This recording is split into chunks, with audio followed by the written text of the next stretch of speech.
This is one of the most distressing French criminal cases. In April 2004, 10-year-old Jonathan Coulombe was abducted from his bed at a holiday camp in Loire-Atlantique, despite the fact that 5 other boys were sleeping nearby and the group had plenty of chaperones. Although his body was discovered 6 weeks later and the police had a suspect from the beginning, the investigation stalled for years without a single lead in what was clearly a sexually motivated crime. However, after 14 years of fruitless searches, an unexpected witness turned the case upside down. The police tracked down a dangerous predator who hunted in places where he could easily capture his prey, a seasoned killer who led investigators to seek answers beyond the country's borders. In 2004, Jonathan was 10 years old and lived in the town of Orval in the Cher department with his mother Virginie, his stepfather Stéphane, and his 3 younger sisters. The family lived quite modestly. Virginie worked as a cashier, while Stéphane was a cable installer until an incident in 2001 left him with a broken spine. Jonathan's biological father was not involved in his life, and when Virginie married Stéphane, Jonathan was only a year and a half old. At home, he was affectionately called Titi, Joe, and Cowboy. The nickname Cowboy was his favorite, and he wore a cowboy hat as often as he could to match it. Jonathan was a blond, blue-eyed boy, rather slight in build, standing 140 centimeters tall and weighing 30 kilograms. His loved ones described him as shy but cheerful and full of life. He enjoyed football and motorcycles. In essence, his interests were much like those of any boy his age. In the spring of 2004, Jonathan's teacher suggested taking the children to a holiday camp that was a frequent destination for school groups.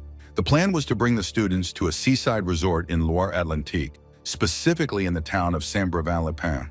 The trip was to last for a week, and Jonathan would be in the company of 24 other students, as well as a driver, teachers, and activity leaders. In other words, the children would be under close supervision. Nevertheless, Virginie was initially hesitant to let Jonathan go. Firstly, she was reluctant to be apart from her young son, whom she perhaps overprotected. Secondly, the trip posed a financial challenge for the family. Jonathan understood this and explained the situation to his teacher. The teacher spoke with Virginie and promised to help the family receive financial assistance to cover the cost of the trip.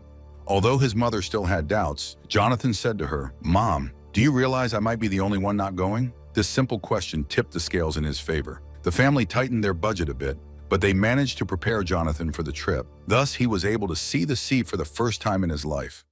The children were accommodated at a holiday camp on the southern edge of the town of Saint-Brevin-les-Pins. It was a fairly quiet area, especially in April, with about half of the houses in the town standing empty. The camp building belonged to a state-run teacher training college, and there are many similar establishments across France. Jonathan was placed in a room with 5 other boys. The room had no handle on the door, ensuring it could never be locked, allowing children inside to always get out. Jonathan's bed was the first one by the entrance. He was genuinely enjoying the experience, the sea, and the port excursions. He called his mother to tell her he was having a great time and everything was wonderful. Virginie was glad to hear that he was happy, not homesick, and fully enjoying himself. On April 6th, the children's holiday was coming to an end, and the older kids organized a party for everyone. The celebration was supposed to wrap up by 2 in the morning. However, the younger children, including Jonathan, left the party earlier. During the event, Jonathan experienced a small disappointment. He had asked a girl he liked to dance, but she turned him down. It would have been no big deal, but his friends started teasing him about it, leaving him feeling quite upset. Nevertheless, the evening passed without incident, and by 11:30 p.m., Jonathan and his 5 roommates were in bed, ready to sleep. At midnight, one of the adults chaperoning the children made his rounds and saw that Jonathan was peacefully asleep. A little later, the bus driver who had accompanied the children on their outings and who was staying in the same building woke up to use the bathroom. As she did so, she noticed that the door to the section where Jonathan's and the other boys' room was located was wide open. She assumed the wind had blown it open or that a teacher had forgotten to close it properly. She closed the door and went back to her room to sleep, not checking whether all the boys were in place. The thought that she should have done so never crossed her mind, since it was cold and raining outside. Besides, it wasn't part of her duties, and such a check would have seemed unusual. But now the woman deeply blames herself for not taking any action, because in the morning, it was discovered that a child had gone missing. The 5 boys who had shared a room with Jonathan woke up around 7 o'clock in the morning to find his bed empty. The chaperones searched everywhere, both inside the building and outside, but Jonathan was nowhere to be found. His belongings were still in place, making it clear that he couldn't have gone far, as he was only in his pajamas and didn't even have his slippers on. At first, everyone hurried to blame Jonathan's friends, thinking that their teasing might have hurt him so much that he had run away to teach them a lesson. But it quickly became apparent that this theory didn't hold up. Jonathan wasn't the kind of reckless little boy who would run off into the cold, rainy, and windy weather, barefoot and in only his pajamas. The sense of alarm grew stronger. The idea that he might have run away lasted only a few hours, especially since Jonathan's parents had given him very clear instructions. If you ever want to come back, just call and we'll come right away. The police officers who arrived at the scene leaned toward the theory of an abduction. Given that children are often kidnapped by relatives, and since Jonathan had a biological father, suspicions initially turned to him. However, the man had a solid alibi. He was nowhere near the site of the abduction, as he was in the Paris area. This meant, as difficult as it was to believe, that Jonathan had likely been taken by a stranger. Whoever did this had to possess a considerable amount of cold-blooded nerve to enter a building and abduct a child. It's assumed that the kidnapper chose Jonathan simply because his bed was the first one by the door, making him the easiest target. It's a chilling thought, but he was, unfortunately, the most convenient choice. Jonathan's roommates were, of course, gently questioned. One of them thought he had heard a car during the night, but wasn't sure if it might have been a dream. Another boy remembered seeing the beam of a flashlight and hearing a man's voice asking, "Are you awake?" A search team was quickly assembled, and the area to be covered was vast. The holiday camp bordered a wooded area that led out to a highway. The fence separating the camp from the road wasn't secure. In fact, in some places it had even fallen apart. Although the location was generally quiet, and nothing like this had ever happened there before, the camp's safety measures left much to be desired. Anyone could come and go freely, a fact that became tragically clear only too late. Since it was April, most of the 2,000 to 2,500 houses in the region were vacant, which meant the kidnapper could have hidden in one of them. It's possible that someone may have even seen the stranger. Despite extensive searches by police in the community, in the surrounding area, and persistent efforts to locate Jonathan, he could not be found. Appeals for witnesses to come forward with any relevant information went unanswered. A week passed, and the hope of finding Jonathan alive began to fade. On April 22, 2004, the French police were contacted by their German counterparts, who informed them that there were many similarities between the abduction of Jonathan and a series of cases in Germany. The German authorities were searching for a serial killer nicknamed the Man in Black. He was suspected of committing at least 40 attacks on boys in summer camps or seaside tents.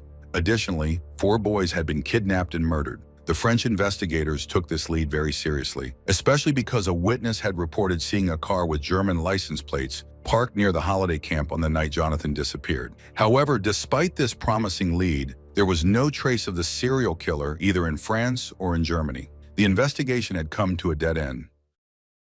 6 weeks after Jonathan's abduction, residents of the town of Gironde, located 25 kilometers from Saint-Brevin-les-Pins, decided to contact the police. For several days, they had been observing something unusual floating in a local pond. On the evening of May 19th, the police made a horrifying discovery. The strange object in the pond turned out to be the body of a child, naked, bound in a fetal position, with a heavy cinder block tied to it with a rope. His neck, ankles, and wrists were tied together with a nylon cord in a sailor's knot. It was Jonathan. The autopsy revealed that the boy did not drown. There were no injuries or signs of strangulation. The pathologist concluded that Jonathan had suffocated, likely because the killer had blocked his airways by covering his mouth and nose, preventing him from breathing. Due to the advanced decomposition of the body, it was difficult to determine whether Jonathan had suffered any abuse. However, the forensic expert concluded that death had occurred not long before the body was discovered. This implied that the perpetrator was either a local resident or had the opportunity to live in a local's house, keeping the child alive for several weeks. In a surprising development, investigators discovered that they had the suspect's DNA. Forensic experts found a tiny blood stain on the pillowcase where the boy had slept. DNA analysis confirmed it was male DNA, but it did not belong to Jonathan. This led to a massive campaign to collect and analyze DNA samples. The police compiled a list of individuals previously detained in connection with violent crimes, taking samples from over 200 men, but with no success.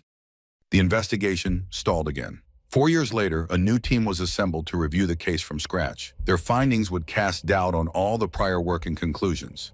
First, it turned out that the DNA, which the previous investigators had placed so much hope on, had only misled the investigation. It actually belonged to another young boy who had stayed at the vacation camp before Jonathan. In essence, the staff had failed to properly wash the bedding that different boys had slept on. The investigators were frustrated because this DNA had been their only hope of linking the crime to a suspect if he ever surfaced. The wasted effort, money, and resources were disheartening. But that wasn't all. A review of the autopsy report revealed that Jonathan had died several hours after the abduction, not right before his body was discovered in the pond. This cast doubt on the theory that the perpetrator had remained in the town or a nearby village. In fact, he could have left immediately after the murder without staying in the area for long. At this point, the trail of the German serial killer known as the Man in Black resurfaced. The officers checked all the workers from Germany who were employed in France at the time of the crime. In an attempt to bring attention back to the case and restart the investigation, the police created a website dedicated to the case in 2008. Several appeals for witnesses were made in Germany. However, in France, the efforts led to nothing. On the other hand, their German colleagues made much more progress in the search for the elusive Man in Black. The German police first interrogated Martin in 2007 regarding child attacks. However, he was not charged due to a lack of evidence. But several years later, he was arrested again, and he confessed to his crimes. The man admitted to dozens of instances of abuse and the murder of 3 boys. He denied the murder of a 4th boy from the Netherlands, who was also linked to the Man in Black. As it turned out later, he was indeed not involved in that crime. Martin Ney, born in 1970, worked as an animator, teacher, and camp counselor, so he was well acquainted with children. At the age of 24, Martin Ney tried to become a foster father. Although he was a young single student and didn't quite fit the role, the Child Welfare Services accepted his application due to a shortage of foster parents in Germany at the time. He was entrusted with the care of a 12-year-old boy who lived with him until he reached adulthood, and the man never mistreated him. He hunted where he could carefully choose his prey. Completely normal by day, he turned into a monster by night. Martin Ney did not work at the holiday camp in Saint-Brevin-les-Pins during the kidnapping of Jonathan. However, he knew the layout of the rooms there in intricate detail. This gave him the opportunity to get into a car, drive several kilometers, enter the building without obstacles, take his victim, and disappear just as quietly. In 2011, Martin Ney was interrogated regarding the murder of Jonathan. However, while his confession in Germany seemed to be an act of goodwill on his part, he had no intention of cooperating with the French police. The man vehemently denied his involvement. He might have had some form of alibi. Martin's bank card was used in Germany on April 7, 2004, more than 800 kilometers away from the crime scene. Of course, someone else could have used the card. Nevertheless, Martin Ney appeared to be a highly convincing suspect. His handwriting perfectly matched that of the killer of Jonathan. However, without any evidence, witnesses, or the man's confession, the case again took a back seat. Nearly 14 years had passed since Jonathan's murder. During all this time, his family had been living in a nightmare. Yet the investigators never gave up. A breakthrough in the case didn't come until 2018, when an inmate serving time in the same prison and cell as the Man in Black claimed to have important information about the Jonathan case. The man said that he had become friends with his cellmate, Martin Ney, and that Ney had confided in him. Martin confessed to him that he had kidnapped and murdered a boy in France. Of course, testimonies from prisoners are often, to say the least, unreliable. But this time, the investigators believed the man because he knew details about Jonathan's abduction and murder that had never been made public. These facts were known only to the investigators and the investigative judge. Some of the details weren't even known to them. For example, Martin told his cellmate that during the commotion, he had lost a leather backpack with documents in France. Martin was also very surprised that he hadn't been arrested in connection with the case earlier, as he had been seen by a witness, a man walking his dog. This man had seen Martin dispose of the victim's body. Indeed, there was testimony from a retired farmer who became a witness to a strange scene on April 9, 2004. He saw a car stop at the edge of a pond, the same pond where Jonathan's body would later be found. The trunk of the car was open and facing the water. The car had German plates, and, most interestingly, on that day, the farmer was indeed walking with his dog. Overall, the inmate's testimony sounded very convincing and was backed by a lot of facts. As a result, the French police threw all their efforts into searching for this brown leather backpack. They appealed to the public in France, seeking witnesses who might have found it many years ago. However, nothing came of this attempt. On October 9, 2019, France made a bold move and requested the extradition of Martin Ney. In January 2021, he was transferred from Germany to attend a hearing for Jonathan's case. On January 25th, he was formally charged with murder. Then began a race against time. A treaty between Germany and France stipulated that France had 8 months to prosecute the accused. If they succeeded, Martinet could face life imprisonment for the abduction and subsequent death of a minor under 15 years old. The police once again called on the public for help, asking witnesses who might have seen the man, found the backpack, or possibly rented him a room to come forward. However, after 8 months, on September 22, 2021, what was expected happened. Martin returned to his cell in Germany. The triumph of justice in Jonathan's case remained just a hope. Everyone, children who had lived with him at the holiday camp, their teachers, parents, and the police, waited for the day when they would finally know what happened that night in April 2004 and who killed Jonathan. Although the police have little doubt about who committed the crime, for the boy's family, especially his mother, it was crucial that a trial take place. Whether or not Martinet was guilty, Virginie wanted to face her son's killer and ask the questions that had haunted her for so many years. Why did the killer choose her son? What did he do to him? How did he die? No matter how painful it might be to hear, Virginie believes that it could never hurt more than it already has. These years have been a nightmare for her entire family. And until the true criminal is convicted, these questions will never disappear.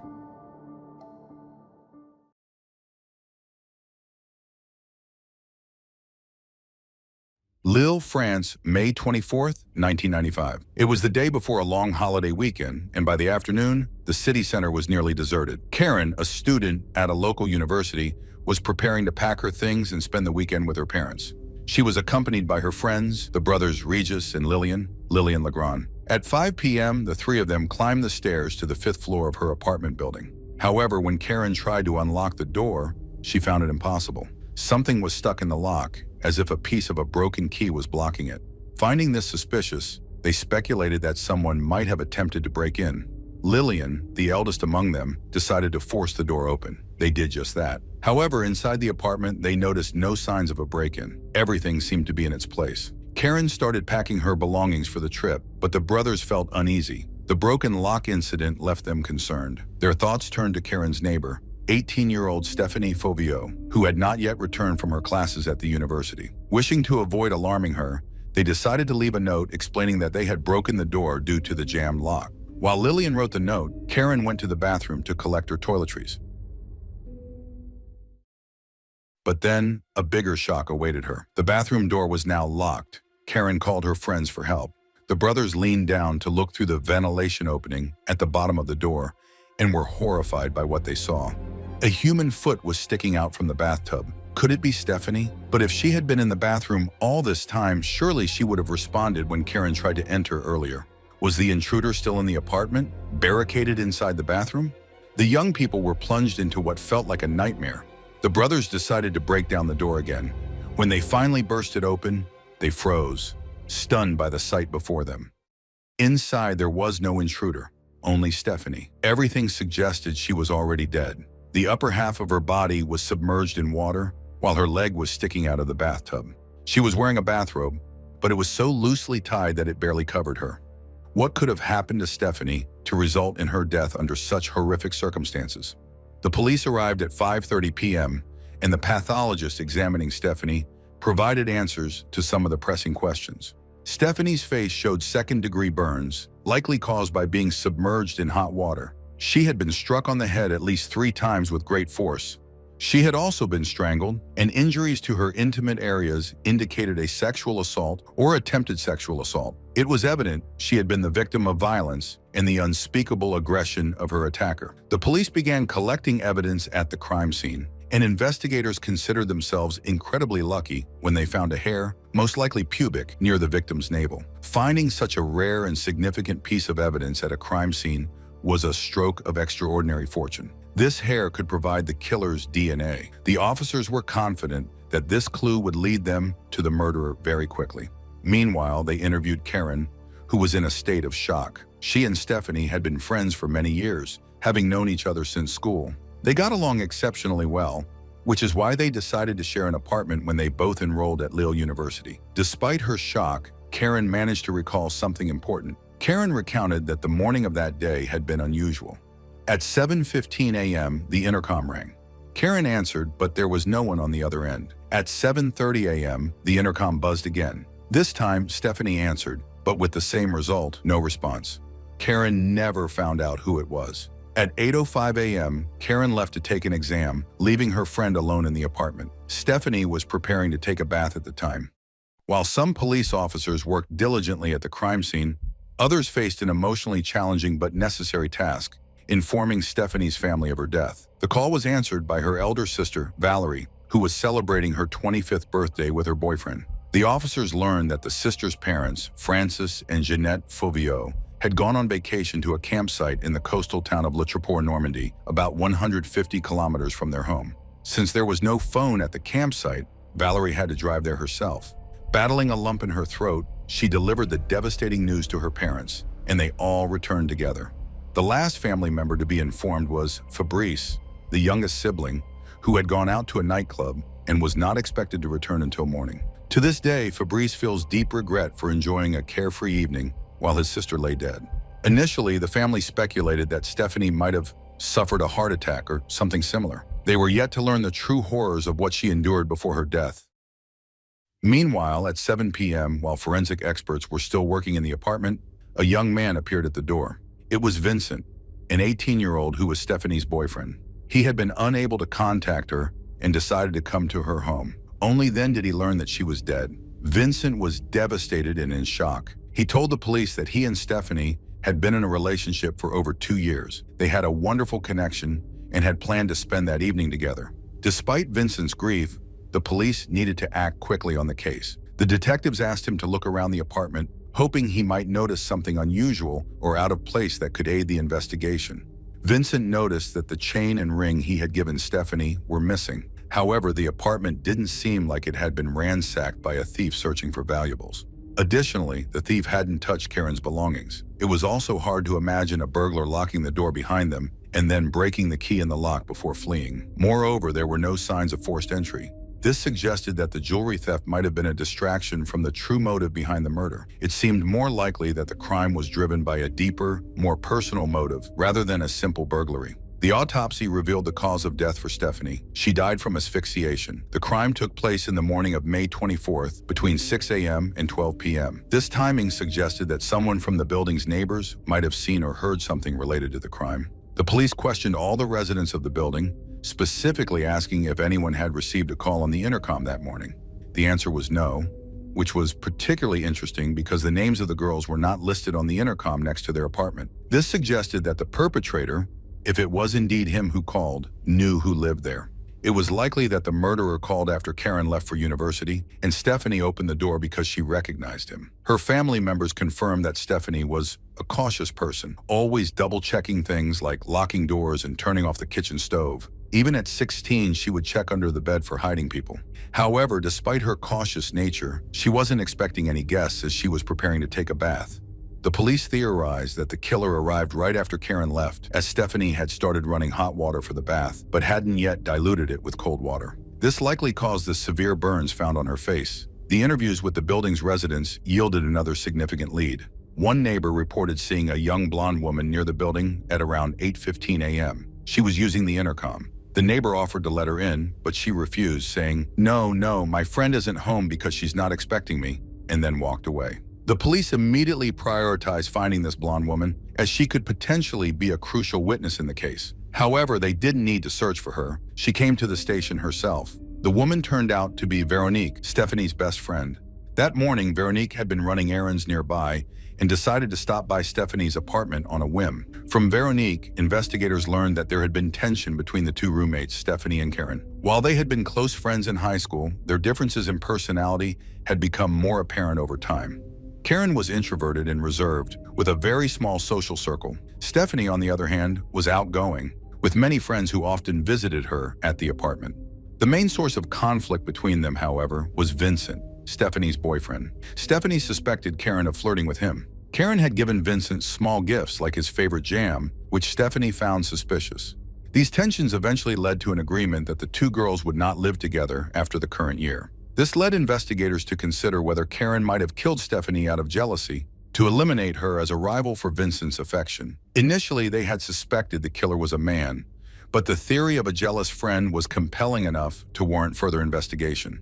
It was theoretically possible that Karen could have committed the murder before leaving for the university, or even persuaded someone else to act on her behalf.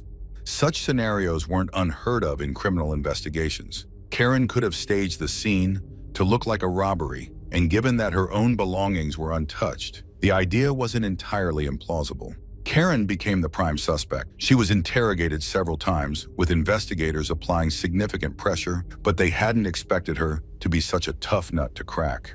The detectives pushed hard, perhaps even too hard, but Karen held her ground and maintained her innocence throughout. In the absence of concrete evidence, the police were ultimately forced to leave her alone and drop their focus on her. On June 7, 1995, Stephanie's funeral took place. It was especially painful for her family to say goodbye, knowing that her killer was still at large. However, they never seriously believed in Karen's guilt. Instead, they had another suspect in mind, Lillian Legrand, the man who had discovered Stephanie's body along with Karen and his brother Regis. Why Lillian? Stephanie's family found the young people's story difficult to believe. Why would they break down the bathroom door, thinking a burglar was barricaded inside? What if the intruder had been armed? Why not simply call the police and wait, ensuring the suspect couldn't escape? These questions cast doubt on all three of them. But why did the FAUVIAUX family focus on Lillian specifically? Stephanie's mother, Jeanette, recalled something her daughter had told her shortly before her death. Lillian often came to their apartment in the mornings, or other times when Karen wasn't home. Stephanie had confided that she felt uncomfortable around him. Moreover, Karen had admitted to Stephanie that Lillian had made advances toward her. However, Karen felt obligated to interact with him because Lillian was dating her sister. While these behaviors raised suspicions, they didn't automatically make him a murderer, especially since he didn't fit the typical profile of a violent criminal. Lillian was 24 years old. He lived with Sandrine, Karen's sister, had recently passed his exam to join the gendarmerie, and was waiting to begin work. In the meantime, he spent his free time helping his parents, who were renovating an old house they had recently purchased. In short, he seemed like an ordinary young man. Nevertheless, investigators brought him to the station and questioned him about his activities on the morning of May 24th. Lillian stated that he and Sandrine woke up that morning and, around 8 a.m., went their separate ways in their cars. He drove to his father's house to help with renovations and spent the entire morning working there. Sandrine, his father, and his brother confirmed Lillian's account, providing him with a solid alibi. To be thorough, investigators compared his DNA to the DNA from the hair found on Stephanie. The samples did not match. Lillian had no connection to the crime. Finally, the toxicology report on Stephanie's blood came in, revealing the presence of tranquilizers as well as illegal substances, specifically some of the most potent and dangerous types. At the time, Lille unfortunately had a thriving drug trade, and these substances could be purchased just a few hundred meters from the girl's apartment. This raised the possibility that Stephanie might have been killed by a drug dealer. The police intensified their focus on local dealers, questioning them and attempting to uncover any connections to Stephanie. They hoped that this lead might bring them closer to identifying the perpetrator. Stephanie's family was convinced that pursuing the drug angle was a waste of time. She had no history of substance abuse. First, she had classes to attend that day, which didn't align with the behavior of someone using drugs recreationally. Second, where would she have gotten the money to buy them? In response, her parents demanded a more thorough examination. This time, specialists analyzed her hair to determine whether she had been using illegal substances regularly. The results confirmed that Stephanie was not a drug user. This raised a troubling question. How did the substances end up in her system? It was hard to believe that a young woman who had never used drugs would suddenly decide to take them one morning, coincidentally on the same day she was murdered. Her parents had their own theory. The drugs had been administered by her killer to mislead the police and divert attention from their true motive. If so, it seemed the tactic had worked, at least temporarily. At that point, the investigation had reached a dead end. The only thing the detectives felt certain about was that Stephanie knew her killer. This led them to a somewhat unconventional idea. Since they had the DNA of her attacker, they decided to compare it against the DNA of everyone she knew. The detectives sought help from Stephanie's parents. Her family created a list of all her acquaintances. Stephanie's mother even reached out to her daughter's friends and classmates, asking them to identify anyone who might have visited the apartment but whom the family didn't know personally. It was an enormous undertaking. First, for Stephanie's mother, as she painstakingly gathered names, and then for the police, who systematically worked through the list, comparing DNA samples to the one found at the scene. Despite these exhaustive efforts, the police failed to identify the owner of the hair. The Lille police maintained vigilance, monitoring reports of similar crimes, even those occurring in other cities. On May 29, 2000, a chillingly similar case emerged just 30 kilometers away in the Belgian town of Tournai. At 6 p.m. on May 29th, the lifeless body of Charlotte Hovet, a French student, was discovered in her room. She lived with two other young women who had been out and found Charlotte dead upon their return. The door to the apartment had been blocked, making entry difficult. Charlotte was found naked and strangled, with a pubic hair near her navel, a detail that mirrored Stephanie FAUVIAUX's case too closely to ignore. Belgian police acted swiftly and arrested 28-year-old Patty Vaughan, a patient at a psychiatric facility. On the day of the crime, he had escaped the institution where he was supposed to be confined. Vink confessed to murdering Charlotte during a crime scene reconstruction organized by Belgian authorities. Detectives from Lille traveled to the psychiatric hospital where Vink was held to question him about Stephanie's murder. However, due to his mental state, the doctors refused to allow the police to interrogate him. The hospital records confirmed that Vink had been in the facility on May 24, 1995, and could not have committed the earlier murder. Additionally, his DNA did not match the sample from Stephanie's case. With this avenue closed, the investigation once again stalled. The case moved from one judge to another over the years, and by 2005, with no new leads, there was serious consideration of closing it altogether. Only the relentless efforts of Stephanie's parents, who demanded the police continue their work, ensured the case eventually saw resolution. In 2007, after years of stagnation, the investigation into Stephanie's murder took a new turn. The police decided to re-examine the alibis of individuals who had been suspects back in 1995. Among them was a mathematics student who, at the time, was around 30 years old. According to Stephanie's friends, he had shown interest in her and had been looking for ways to get closer to her. He had previously visited her apartment with a group of friends and later allegedly offered Stephanie private math lessons. However, on the day of her murder, he claimed to have an alibi. He spent the morning with his wife. When a new investigating judge reviewed the case in 2007, the man's wife admitted that her husband had not been with her that morning. This revelation cast doubt on his earlier statement. And in 2008, he was formally charged with premeditated murder. The authorities placed him under surveillance rather than incarcerating him, as there was no physical evidence directly tying him to the crime. Even the judge handling the case expressed doubts about his guilt. 4 years later, in 2012, the charges against him were dropped. A breakthrough in the case led the police to a new suspect, one who appeared far more likely to have committed the crime. In February 2012, Stephanie's case was handed over to a new investigating judge who decided to give the case and the victim's family one final opportunity before it was permanently closed. Over the course of 17 years, advancements in DNA analysis had made significant progress. As a result, the judge ordered a re-examination of all the evidence. One key item was Stephanie's bathrobe. In 2012, forensic experts had developed the ability to extract contact DNA left by simply touching an object, without the need for hair or bodily fluids. DNA was found on the elbows and the back collar of Stephanie's bathrobe, as if someone had grabbed her by the robe.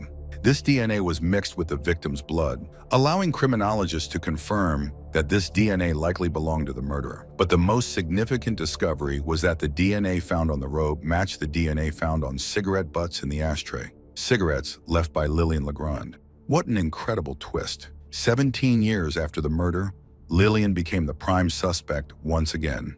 The investigators believed Lillian Legrand was the killer, but to the public, he was a respected gendarme, and not just any gendarme. He served in the prestigious Republican Guard, tasked with providing security for French President Jacques Chirac. At 41 years old, Lillian had a spotless record, a successful career, and a stable family life. He had been married to Sandrine, his girlfriend of 17 years, and they had 2 children. Lillian was an esteemed member of his community and worked as a technical specialist in the gendarmerie. On November 12, 2012, investigators brought Lillian Legrand back to the police station with the firm intention of making him confess. However, the atmosphere in the interrogation room had changed significantly. Lillian was no longer the 24-year-old young man from 1995. He was now older, more confident, and calmly repeated the same story he had told back then. Even when detectives told him that he wasn't the only one who would be arrested and that his wife, brother, and father, who had lied to provide him with an alibi, could also face charges, he didn't crack.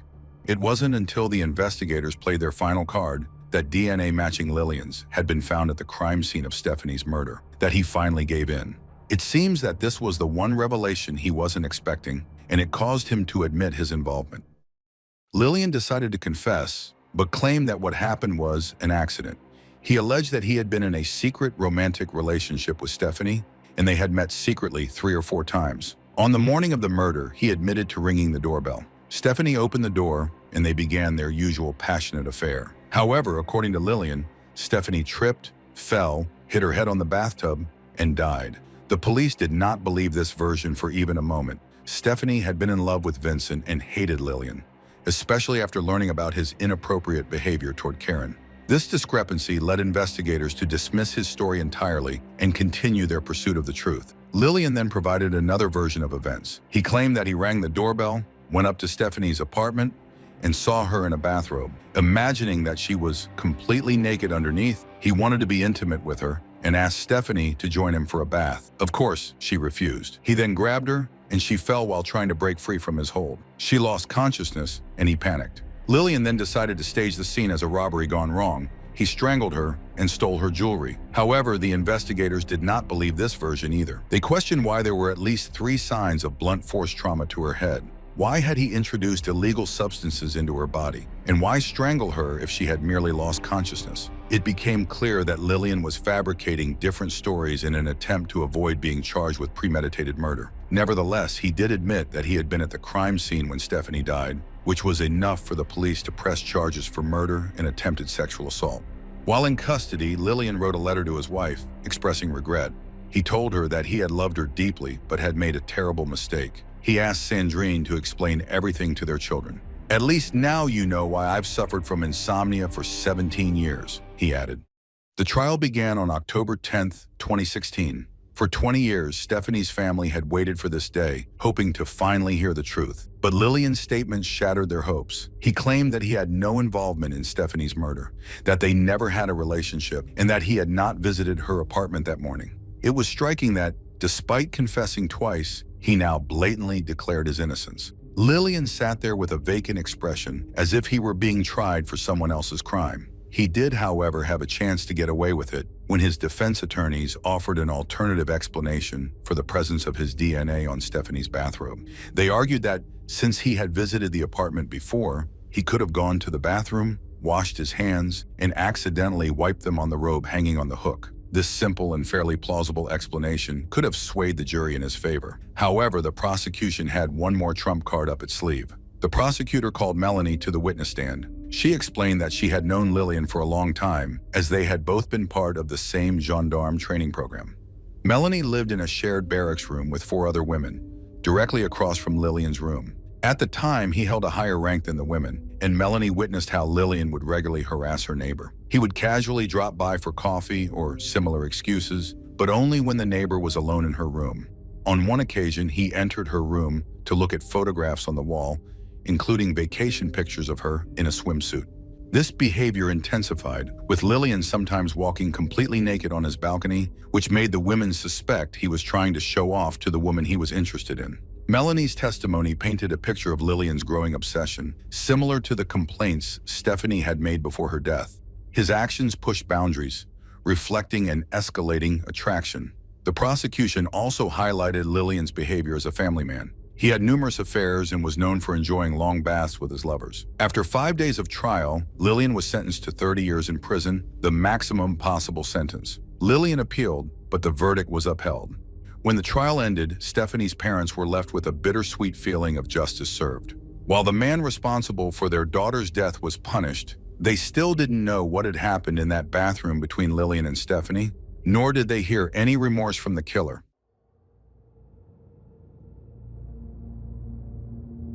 As for the infamous hair found on Stephanie, it was discovered that after she was found in the bath, almost naked, she was covered with a blanket that usually lay on the couch in the apartment. Since the girls often had friends over, drinking and staying the night on that same couch, the hair could have come from any of them. Identifying the owner of the hair was practically impossible. In hindsight, this might have been for the best, as it meant an innocent person wouldn't have spent 30 years in prison for a crime they didn't commit. Later analysis of the blanket showed that it contained many different hairs, further suggesting it was regularly used by various people.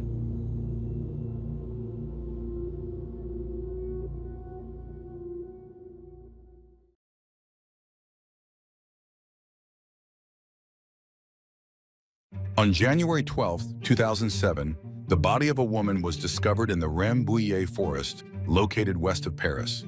It was headless, with arms gnawed off by wild boars, and a gaping wound in the chest suggesting the heart was missing. The body was in a state of decomposition. The woman was lying on her back along a fallen tree trunk, as if someone had left her there hoping that wild animals would reach her before the police. However, she was found by a passerby shortly before noon. He ventured a bit deeper into the forest and, about 15–20 meters from the roadside, made this gruesome discovery, which he quickly reported to the police. The main question was whether the woman had suffered an accident and then been scavenged by wild boars, or if she had been murdered. The forensic expert who arrived at the scene made a preliminary conclusion that it could not have been an accident, and the woman had likely fallen victim to a homicide. Most probably, she had died 6 weeks earlier. Although this was only a preliminary assessment, the difficulty of working in a forest or open-air setting lies in the exposure of the body to rain, snow, wind, and attacks by animals and insects. The only reliable way to establish a more accurate time of death was through entomology, specifically the study of larvae and insects on the victim's body. Consequently, the forensic expert transported the body to the forensic medicine department, while the gendarmes began investigating the crime scene in a spiral pattern, starting from the location where the body was found and moving outwards. During the investigation, the gendarmes found a bra, a wig, a black evening dress, and a robe. Cadaver dogs specially trained to search for human remains were also brought in, but they were unable to locate the victim's head. The forensic expert conducted the autopsy on January 15, 2007. The deceased was identified as a woman around 60 years old, of average build. A large wound on her chest indicated that some organs were missing. Indeed, the heart was not in place. The pathologist was unable to formally determine the cause of death. The woman could have died either as a result of decapitation or from the chest wound. The killer had severed her head with a sharp instrument while the heart was still beating or immediately after her death. The first thought that comes to mind is that the perpetrator removed the head and hands to make it impossible to identify the victim. A DNA sample was taken from the woman and sent to the National Genetic Fingerprint Registry, which contains all DNA samples on record. The identification of the victim happened remarkably quickly, despite what might have been expected. After all, the deceased had neither a head nor hands, which meant that there was no way to take fingerprints, identify her through dental records, or make a facial reconstruction. Nevertheless, within just 5 days, her name was established. The gendarmes considered individuals who had gone missing several months earlier. Distinctive features such as an average build, a recent scar near the gallbladder, and the approximate height and weight of the woman, accounting for the missing organs, suggested that she might be a woman who had disappeared in the fall of the previous year. A DNA comparison confirmed this assumption. The decapitated body belonged to Nicole Sutter. On November 10, 2006, it was a holiday, and someone decided to celebrate it at a dance evening.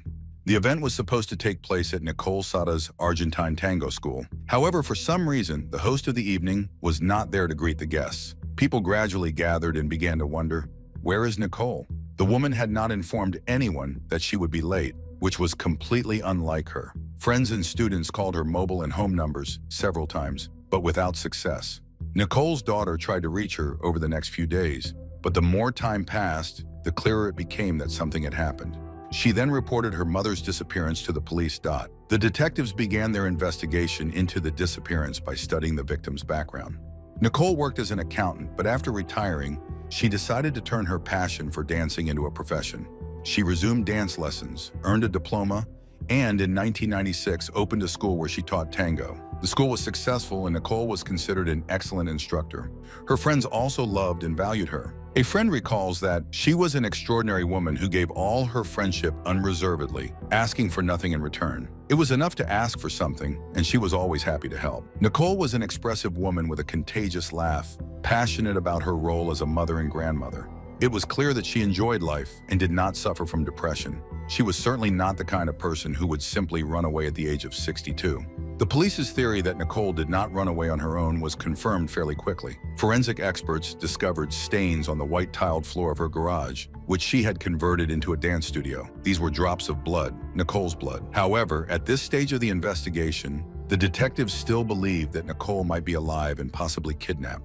A search was conducted in her home and on the surrounding property. Since she lived on the edge of the Montmorency forest, the gendarmes explored the nearby ponds and forest areas adjacent to her house, hoping to find any clues, but all efforts proved futile. The only lead was a romantic relationship with a man that had ended 3 months earlier, so investigators wanted to learn more about these connections. The man's name was Christian Jimenez, a 72-year-old divorcee who had entered Nicole's life with a bang in 2004. Since his arrival, much had changed. They met in Paris at a dance event workshop. Christian was a fairly good dancer, and that brought them closer. Nicole spoke about him enthusiastically to friends, claiming she had found her true love. They started dating, and soon Christian Jimenez was present at all family gatherings with Nicole. He became the president of her dance school and even started teaching there. Nicole began spending more and more time with him, drifting away from her family and friends. But suddenly, their love story came to an abrupt end. In August 2006, Nicole broke up with Christian. However, this was far from the end, because Christian Jimenez was not the kind of man to simply allow a woman to end things with him so easily. He took the breakup very badly and looked for every opportunity to see Nicole. His pursuit of his former lover seemed suspicious to the gendarmes, and 8 days after the woman's disappearance, on November 18th, they decided to speak with him. Christian Jimenez arrived at the police station carrying a bag. Although he and Nicole had broken up, he still had keys to her house, mailbox, and garage, where bloodstains belonging to the victim had been found. It seemed like his way of signaling to the police that he had nothing to hide. In addition, a knife was found in his bag, which the police confiscated. Interestingly, on the same day, November 18th, shortly before noon, investigators learned that the victim's car had been found burned in a town where Christian Jimenez also lived. They informed Christian that his former lover's vehicle had been discovered approximately 800 meters from his house. In response, the man suddenly jumped up and exclaimed that they burned the car near his house. However, the investigator hadn't mentioned the condition in which the vehicle was found. Christian revealed his own guilt, as only the police and the arsonist knew that Nicole's car had been set on fire. The car was located on the banks of the Seine River in the commune of Artissement, prompting divers to search the river for any evidence that might help locate Nicole.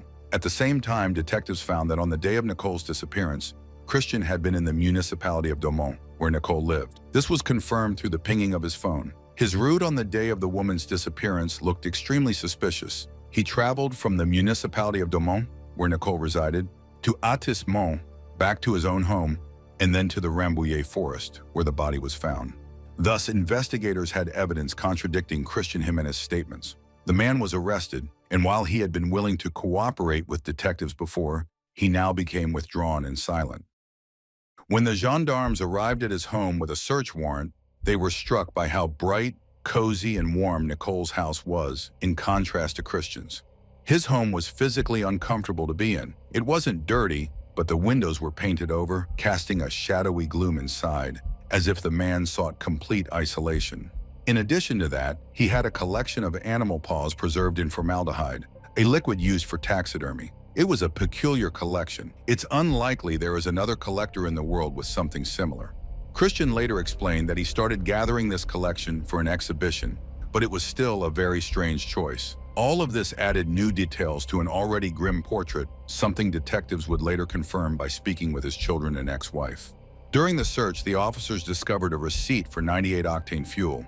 This was curious because the man's car runs on diesel fuel, while Nicole's car uses gasoline. The investigators contacted the gas station and obtained footage from surveillance cameras on the evening of Nicole's disappearance. The video clearly showed Christian appearing at 11:30 p.m., driving the victim's car. He pulled up to the pump, filled the tank with fuel, and also filled a canister, totaling 15 liters. He then drove off, paying with his own bank card. This evidence allowed the detectives to establish a clear link between him and the disappearance of his former lover. In addition to this, a drop of blood belonging to Nicole was found on his jeans, which became the final piece of evidence that allowed them to charge him with the kidnapping of Nicole.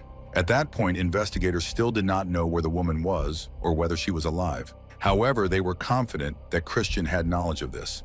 Christian held the key to this mystery. In light of the new evidence, they were eager to hear the man's explanations, especially since he had previously insisted that he knew nothing about the case. So Christian has to explain the evidence collected by the police while managing to get away unscathed. He told a completely incredible story. According to him, unknown individuals in black clothing, hoods, and masks are responsible for Nicole's disappearance. Detectives had repeatedly heard stories about mysterious strangers in black from suspects who, trying to get out of trouble at all costs, denied the obvious. Christian claimed that Nicole's disappearance was beneficial to third parties. It was a fantastic statement, but the investigators decided to listen to how the man would present the story. Christian began by saying that on the afternoon of November 10, 2006, he arrived at the shopping center that Nicole always visited, hoping to see her. However, he dozed off while sitting in his car. He woke up in the evening, still in the same parking lot. He did not see Nicole, but an unknown person approached him. An unknown person in black clothing and a hood frightened Christian and got into his car. He ordered him to drive to Nicole's house, and Christian complied. In the rearview mirror, he noticed that 2 other people were following them in another car. Thus began a long journey lasting more than 3 hours from Nicole's house to Christian's home. Along the way, the kidnapper ordered Christian to refuel and fill a canister with gasoline. At this point, the unknown man got out of the car just before entering the gas station. As investigators later established, no witnesses saw people in black clothing and hoods. Christian was the only one captured by the surveillance camera. Nonetheless, Christian continued his story, claiming that he saw 2 kidnappers carrying something long wrapped in a blanket and concluded that it could have been Nicole's body. When both cars arrived at his house, the kidnappers handed him a bundle of Nicole's keys and told him to go home and keep quiet. That's why he didn't tell the police anything from the very beginning. When the officers asked Christian who he thought these people were, he replied that they were probably the Argentine tango mafia, or possibly Jehovah's Witnesses. He was convinced that such a mafia existed because Nicole had a friend, a tango teacher, who had also been attacked. However, despite claiming to be frightened, this did not prevent him from rushing to his hairdresser immediately after the kidnapping. When investigators asked him about this, he responded that this visit had been planned. Indeed, how could he not go? The detectives laughed at the scenario presented by the suspect. They decided that he must have seen this in some movie, but his story did not match the collected evidence. There was neither a beginning nor any proof in this version, and he couldn't provide a description of the kidnappers. At the same time, the investigators had a mass of evidence. The victim's car that he drove, blood on his jeans, a knife seized from him, which had the victim's DNA on the blade, and keys to Nicole's house found in his bag. There was sufficient evidence, yet Christian still insisted on his innocence. A psychiatrist who examined the man stated that he suffered from paranoia. Therefore, he might truly believe that what happened to him was real. To learn more, the investigators closely examined Christian's life, and they found many surprises. Allegedly a retired engineer and a veteran of military operations with many high-ranking friends. He was actually a lonely old man with a dark past. If you met him on the street, you would smile at him warmly because he looked like an ordinary retiree. Well-groomed, with neat mustaches and a classic shirt, he liked to present himself well and appeared to be in excellent physical shape. However, to present himself in a certain light, Christian Jimenez did not shy away from lying. Unfortunately, Nicole believed him. She was charmed by a man who was always around and who had an answer to all her questions. Gradually, he gained access to all her accounts and took control of her school. Christian assured Nicole that he knew better how to run the school, and students who came to learn from her began to leave, realizing that she could no longer do anything on her own, that she had lost her voice. Christian stifled her with his demands. Moreover, he isolated her from everyone, family, friends, students, so that she belonged only to him, completely controlling her life. But unexpectedly, something made her wake up and break off with Christian. For someone like Christian, suffering from paranoia, this was unbearable. He began to stalk Nicole everywhere, and then he killed her. When Nicole's body was discovered in January 2007, Christian had already been under arrest for nearly 2 months, accused of her kidnapping. But this did not affect his version of events one bit. The trial of Christian began on June 16, 2008. The victim's family hoped to learn the whole truth about how Nicole died, but Christian said nothing. He continued to insist on his version that he was also a victim of kidnappers, the Argentine tango mafia, who had dealt with Nicole and burned her car 800 meters from his house to frame him. However, several witnesses took the stand, and their testimonies made a monumental impact. First of all, Christian's own daughter testified about how terribly he treated his daughters and their mother. When she was 7 years old, she was subjected to harassment by her own father. He did the same with her sister, his second daughter, when she was 10 years old. But that wasn't all. Nicole's daughter testified that her 4-year-old daughter, Nicole's granddaughter, had been subjected to even worse harassment by the man. On the very day of Nicole's disappearance, she was supposed to testify to the police regarding her little granddaughter. She had received a summons in the mail, and Christian, who had the key to Nicole's mailbox, probably learned about it. Later, the investigator informed Nicole that she did not need to come on the 10th, but not knowing this, Christian might have decided to go through with his plans. He was sentenced to life in prison with the possibility of parole in 20 years. But he did not stop there and filed an appeal. On June 29, 2009, the appeals process began in Versailles. By this time, the defendant had studied his case from A to Z and practically defended himself. The family addressed Christian directly, which is usually not done in court. The atmosphere was very heavy. The family could no longer bear it. The uncertainty had lasted too long. But once again, they heard nothing from him. The court did not need much time to reach its verdict. At the end of the appeals process, Christian was sentenced to life in prison with the possibility of parole in 22 years. A year later, he was sentenced to an additional 4 years for what he had done to his daughter when she was little. Many mysteries still remain regarding the tragic end of Nicole. Where was she killed? Why were a wig and clothing found near the body? Where did Christian hide the head of his victim? Investigators and psychologists believe that he took the head with him as a fetish, wanting to keep a part of her, as if saying, "Now you will always belong to me." Acknowledging the obvious facts would inevitably require him to reveal where the head is located. Christian tried to control every woman in his life. After his divorce from his wife and before meeting Nicole, he dated another woman who was very ill. Christian did not allow her to listen to her doctor's advice and forced her to undergo treatment according to his directives. Perhaps the roots of his behavior go back to his childhood when he lived with an authoritarian mother, and adult responsibilities were placed on him at a young age. However, a difficult childhood in no way justifies the man's behavior. The fact that he ruined the lives of at least 3 underage girls and took the life of a woman who simply wanted to give him a happy life in a family hearth cannot be excused.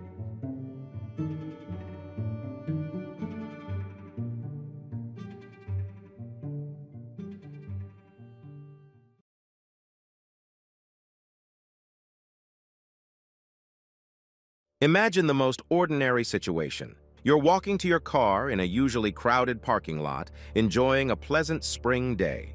In your mind, you're already looking forward to a relaxing Saturday. Suddenly, a stranger with a cold stare approaches, points a gun directly at your face, and orders you to get in the car if you don't want to die right here and now. What would you do? This could happen to any of us, and it actually happened to a young woman from Ontario, California. Erin Orcutt will never forget those 72 minutes of terror when, instead of a pleasant Saturday with her young son, she was kidnapped at gunpoint. Fortunately, Erin didn't allow herself to give up, and her daring escape from the kidnapper was even caught on video. But the nightmare was far from over. Holding her abductor accountable for his crime would be difficult and even dangerous. Erin Orcutt grew up and lived in Ontario, California. By the age of 25, she had divorced her husband and was raising her son, with whom she spent all her free time. After the divorce, she and her son moved into her parents' house. The house was just a half-hour drive from her work. Erin worked as a waitress at a restaurant in the Ontario Mills Shopping Center. Typically, she worked from Thursday evenings through late Sunday. But on April 3, 2010, there were few customers in the restaurant, and her manager offered her the chance to leave early and spend the rest of Saturday with her child. Erin was thrilled by the unexpected time off.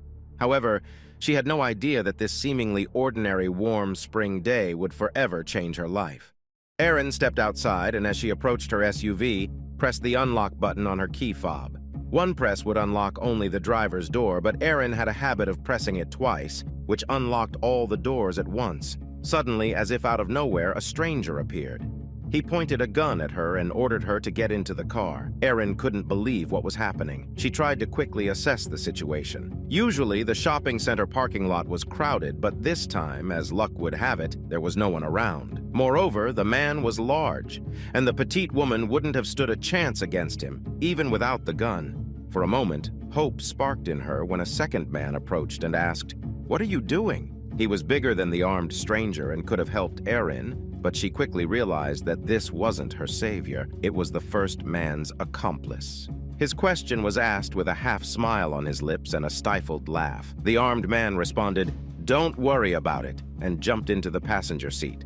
Realizing that no one would help her, Erin surrendered to the mercy of the strangers and got behind the wheel. Erin and her captor drove away from the shopping center parking lot, leaving the laughing accomplice behind. She pleaded with him to let her go and promised not to go to the police.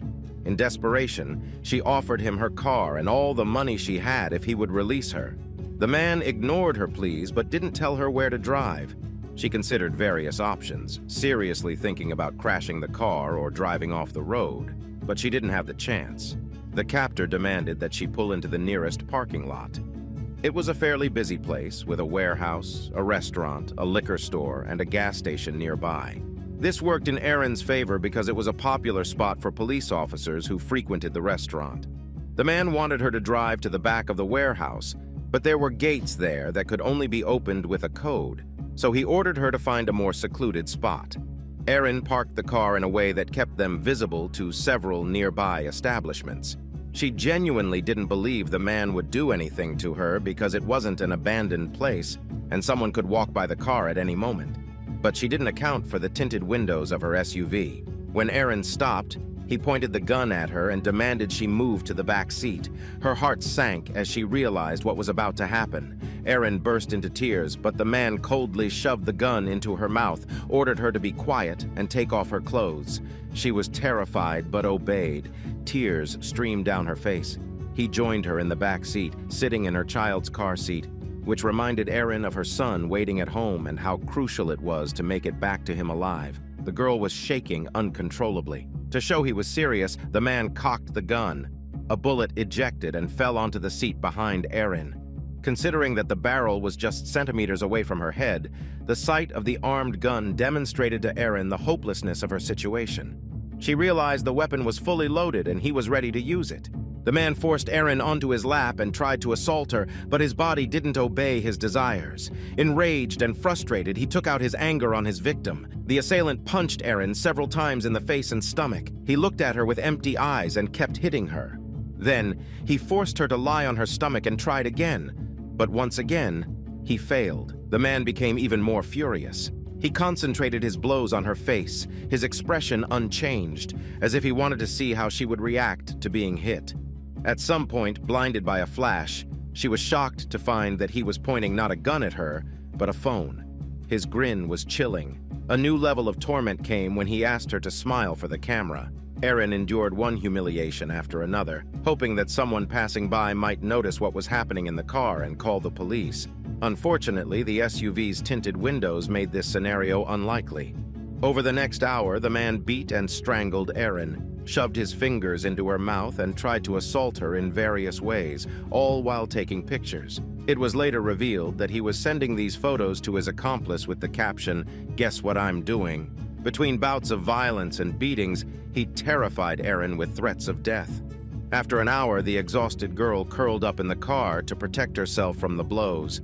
The attacker grabbed her by the throat and started to strangle her, but suddenly stopped and began to slowly look around. He looked at Erin in surprise and asked where they were and whose car it was. Erin, equally astonished, thought he was playing some psychological game with her, but she played along, telling him they were in her car and that they had driven there from the mall at his command. The man abruptly demanded that she get dressed. The poor girl thought her ordeal was finally over, but then he declared that they were going to the desert to end it all. Erin knew how to read between the lines. She understood that if she allowed herself to be taken to the desert, she would never return. This meant that her chances of survival were dwindling with each passing minute. While she was getting dressed, the man's phone rang. He answered it, not noticing as the gun slipped off the seat and fell to the floor under the passenger seat. Erin decided to act immediately, but not recklessly. She had a plan forming in her mind. Her assailant was seated on the right side where her son's car seat was installed. That door had a child lock to prevent the boy from accidentally opening it. On the passenger side, where Erin was now getting dressed, there was no such lock. So, while the rapist was carelessly chatting on the phone, Erin quietly opened the door and ran across the empty parking lot as fast as she could. She screamed as loudly as possible, not just calling for help, but trying to warn people that an armed criminal was chasing her. At that moment, Erin had no idea that a security camera was capturing every second of her daring escape. She also didn't know that the owner of a nearby liquor store had been watching her SUV the entire time. Later, he would recount that the vehicle had caught his attention, and he found it odd that the two people who arrived in it had parked behind a dumpster. Afterward, the car rocked and shook for over an hour. Just as he was about to call the police, he saw Aaron stumble out of the car in a panic and start running. The man quickly rushed outside, embraced the terrified woman, and brought her into the store. Fearing that she might still be in danger, he hid her behind the counter and then called the police. Meanwhile, at the crime scene, the kidnapper and rapist was frantically trying to start the SUV, but it wouldn't cooperate. Erin's vehicle was equipped with an additional security measure, an anti-theft lock that prevented the car from starting unless the person knew how to deactivate the sensor.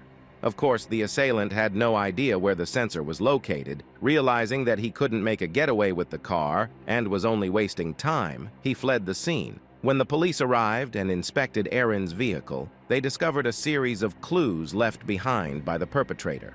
Among the evidence were the suspect's sunglasses, a significant amount of biological fluid from which they would later extract his DNA, and even the weapon. To their astonishment, the kidnapper had forgotten to take the gun during his hasty escape. It was still lying on the floor under the seat. What shocked the investigators even more was the name inscribed on the weapon, Orban. The presence of the owner's name on the firearm is a common practice, especially among law enforcement officers, to prevent any doubt about the weapon's ownership, particularly in situations where guns might be passed around during a shootout. This discovery led the investigators to a chilling realization: the rapist might be one of their own. The question now was it Officer Orban himself, or had his weapon been stolen? The investigation into Erin's case took a dramatic turn when Officer Anthony Orban from Westminster, a town 30 minutes away from where Erin was attacked, reported his service weapon stolen. Ironically, Orban was an officer in a unit that investigated intimate crimes, the very type of crime that had been committed against Erin. The detectives working on her case took the possibility of the perpetrator being a fellow officer very seriously. They proceeded cautiously, not rushing to arrest or make accusations. They brought Erin to a parking lot where Officer Orban was in the company of his friend, Jeffrey Jellinger, a prison guard. Erin sat safely in the back of a patrol car, and the officers with her asked if she recognized anyone in the parking lot. Her heart raced when she saw the man whose face was etched in her memory. She identified him as her rapist and recognized Jeffrey Jellinger as his accomplice. However, upon realizing that her attacker was a police officer, fear overwhelmed her again. She doubted the success of the investigation, worrying that the men might escape punishment. After identifying them, Erin was taken back to the hospital, where samples of the rapist's biological fluids were collected and her injuries were documented. Anthony Orban and Jeffrey Jellinger were arrested. During the arrest, they found the key to Erin's SUV in Jeffrey's possession. The pieces of the puzzle came together so quickly that the suspects were apprehended within a few hours. When the men were charged with attacking Erin, both Anthony and Jeffrey suddenly exhibited amnesia. They claimed to remember nothing about the events of that day and blamed their memory lapse on alcohol, saying they had drunk too much. Anthony asserted that he knew nothing about the attack, that his weapon had been stolen, and that the real perpetrator was still at large. However, no matter how hard he tried, he could not explain how this mysterious perpetrator had also gained access to his sunglasses and biological samples. Even alone in the interrogation room, he continued to stick to his version of events, wringing his hands and loudly wondering what was happening and why he had been arrested. Despite being a police officer, he undoubtedly knew that the video camera was recording his actions and words, even when no formal interrogation was taking place. But despite the initial inability of either man to recall the events of that day, one of them suddenly regained his memory when he realized during the interrogation that the police had too much evidence against him. While Anthony stuck to his far-fetched explanation, his accomplice Jeffrey was not willing to go down with the sinking ship. Assessing the amount of evidence the police had against them, he simply handed over his phone to the investigator and asked to look at the photos. On the phone, the investigator discovered shocking images of Erin, taken while she was being beaten and forced to satisfy the perpetrator's demands. The detective also found messages sent by Anthony Orban, containing disgusting details about the attack. Jeffrey was asked to describe their activities on Saturday, and he recalled that he and Orban had been drinking before they came up with the idea of finding attractive girls. Seeing Aaron approach her car, they realized they had found what they were looking for. Although he claimed to have no interest in the kidnapping and assault, Jeffrey admitted that he enjoyed witnessing it thanks to his friend. The fact that both Orban and Jeffrey laughed at Aaron indicates that they saw her as nothing more than a toy to be played with as they wished. Both were charged with kidnapping and assault. Unfortunately, Aaron was right that achieving justice would be difficult, given that the attacker was a police officer. While Anthony awaited the start of his trial in jail, his phone conversations were recorded. He did not hesitate to make nearly direct threats to the victim, once stating that it would be much easier for him if the witness simply disappeared. Coincidentally, this was the same period when Aaron began receiving threatening calls from an unknown number. Fortunately, the investigators and the prosecution decided that she needed protection. Even though the accused was one of their own, they had always been on the side of the law and the victim from the very beginning. As a result, Aaron was carefully guarded in the months leading up to the trial and was only allowed to appear in the courthouse on the days of testimony and sentencing. The trial of Anthony began in the summer of 2012. The defense attorneys decided to blame everything on the antidepressants the defendant was taking. They argued that if he did assault the young woman, it was solely due to the medications he was prescribed and their interaction with alcohol. Anthony himself took the stand and described the numerous pressures he faced: financial problems, work issues, and even problems in his marriage. He mentioned that, as a Marine Corps veteran who had served in Iraq, the Persian Gulf, and Afghanistan, he was haunted by memories of his service. Anthony admitted that the growing stress was so unbearable that he considered killing his wife, his dog, and himself. Overall, his defense strategy was aimed at establishing grounds for a plea of not guilty by reason of insanity.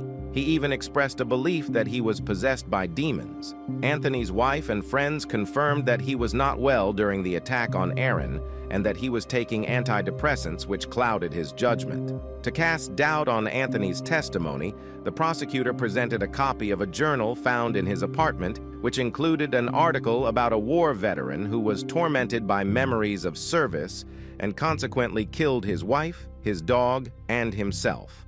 Although the prosecutor could not prove that Anthony was attempting to pass off someone else's experiences as his own, he planted a seed of doubt in the minds of the jury members. Was Anthony trying to attribute someone else's suffering to himself? Additionally, in exchange for a lighter sentence, Jeffrey testified against his former accomplice. His detailed account of the events painted a clearer picture of Anthony Orban's intentions that day. When he finished, it became apparent that Aaron should not have survived the encounter. The jury sided with the prosecution, and in June 2012, they found Anthony guilty on 8 counts, including kidnapping and assault. Anthony's attorneys did everything they could to have him declared temporarily insane, but their efforts proved unsuccessful. Consequently, Anthony faced a prison sentence ranging from 82 years to life imprisonment plus an additional 95 years. However, upon learning that he would not be declared temporarily insane, the 33-year-old Anthony Orban took matters into his own hands. Rather than spending the rest of his days in prison, he voluntarily ended his life. He was found dead in his cell. As part of a deal with the prosecutor, his accomplice Jeffrey admitted guilt to armed assault and aiding in the deprivation of liberty. He was sentenced to 5 years and 4 months in prison. Jeffrey was released in March 2013, having served only 3 years of the recommended sentence. Incredibly, after his release, Jeffrey's mother told a reporter that he should never have been in prison at all. And no, she wasn't referring to the parking lot where Aaron was kidnapped, but rather to the prison where her son supposedly had only wasted time. Clearly, this is a case where the apple doesn't fall far from the tree. Anthony's death deprived Aaron of the chance to confront him directly and to close this chapter of her life. Therefore, she requested permission from the judge to read her so-called victim impact statement, which she had prepared for Anthony's trial. The judge granted the request, deciding that the perpetrator should not deny her the opportunity to have the final word. In her statement, Aaron addressed Anthony. Although he could not hear her, members of his family were present in the courtroom and listened to her with respect and sympathy. She spoke about how the events of that day took away something that would never return to her, her open and carefree attitude towards life. Now she suffers from post-traumatic stress disorder and constantly looks over her shoulder. Despite what had happened to her, Erin found the strength to forgive the man who had tormented her and who had planned to discard her body in the desert if she had not thwarted his plans. By forgiving Anthony, Erin emerged from the courtroom stronger and more confident in herself, ready to share her incredible survival story. She had escaped the clutches of a perpetrator who had sworn to uphold the letter of the law and had experienced firsthand what it was like to be in the hands of those who care nothing for other people's lives. After surviving such a nightmare, Erin became stronger not only for herself, but also for other victims, advocating for their rights today.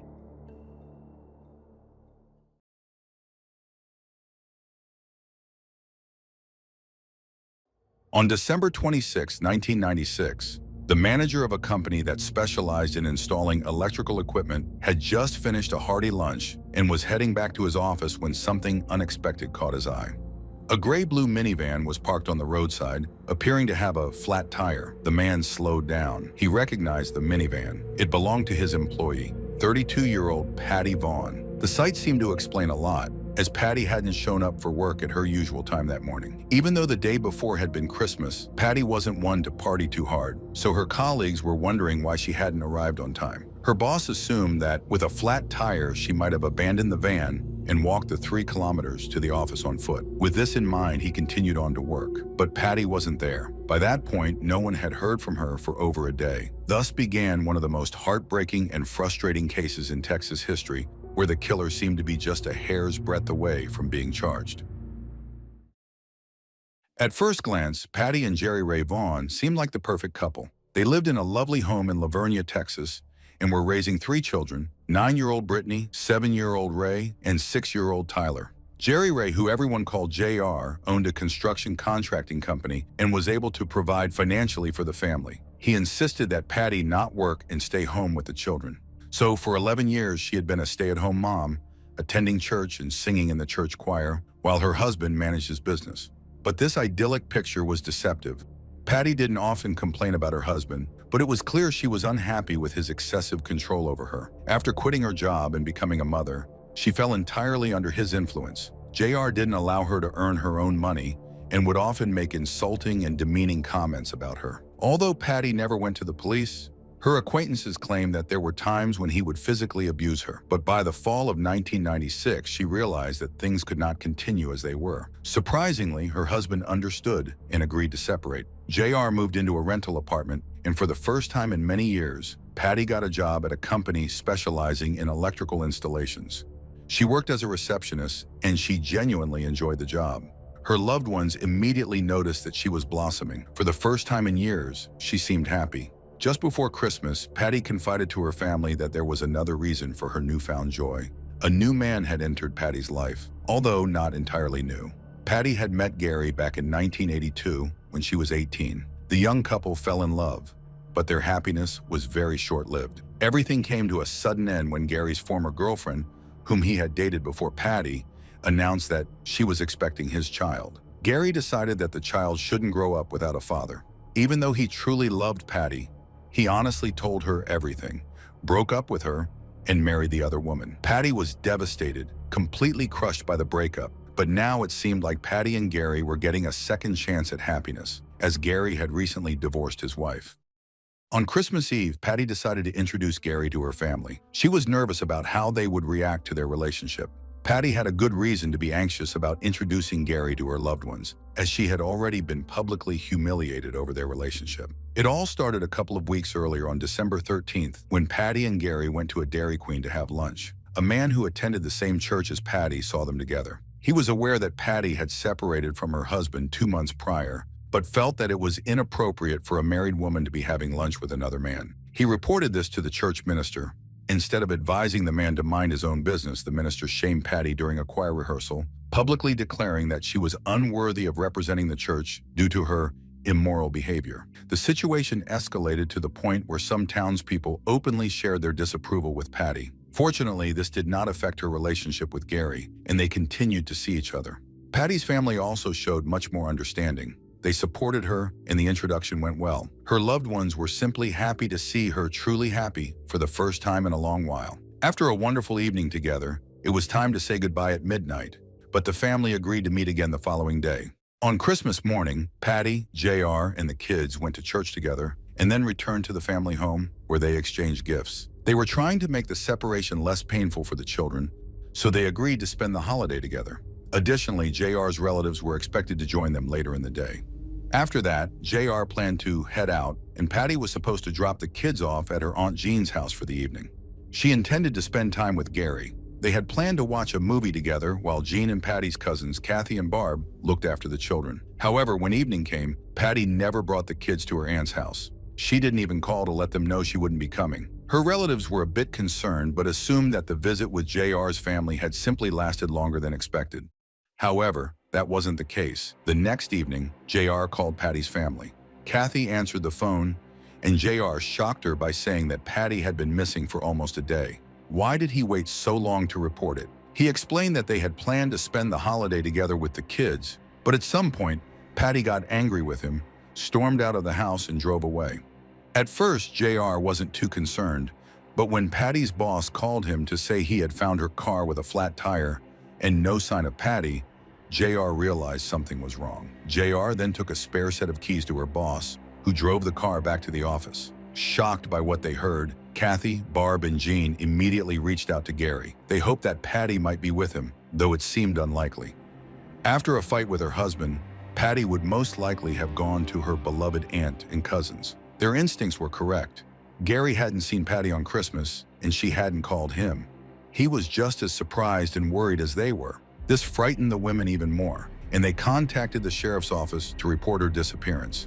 However, they were told it was too early to file a missing person report since 72 hours had not passed and Patti was an adult. The women insisted that she would never have left without notifying anyone, especially not with 3 children to care for. But the police maintained that there was no evidence that she hadn't left voluntarily. Unable to simply sit and wait, Kathy drove to the road where Patty's minivan had been found and began searching the area in the dark, using a flashlight to guide her. Meanwhile, Jean was calling other family members to see if any of them had heard from Patti. Kathy's search and Jean's phone calls initially yielded no results, until Jean managed to reach Patty's younger sister, Jeannie. Jeannie lived in another state, and, knowing she wouldn't see her older sister over the holidays, had called to wish her a Merry Christmas. She made the call around 10:30 in the morning. JR answered the phone. When he called Patti to come to the phone, she pretended to have a cold, but Jeannie immediately sensed something was off. She had lived with Patty's family for a while and could tell right away that Patti had been crying. Jeannie asked what was wrong, and Patti explained that she and her husband had had a fight. However, she reassured Jeannie that everything was fine, as arguments between them had become common in recent days. In the background, JR was yelling for Patti to get off the phone, and Jeannie couldn't get any more details.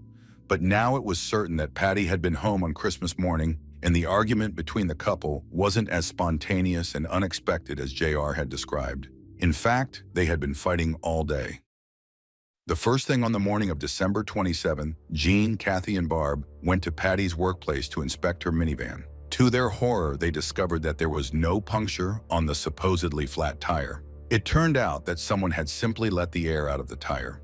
This meant that the scene her boss had come across had been staged. Armed with this information, the sisters contacted the police again, who agreed to start an investigation before the 72-hour waiting period had expired.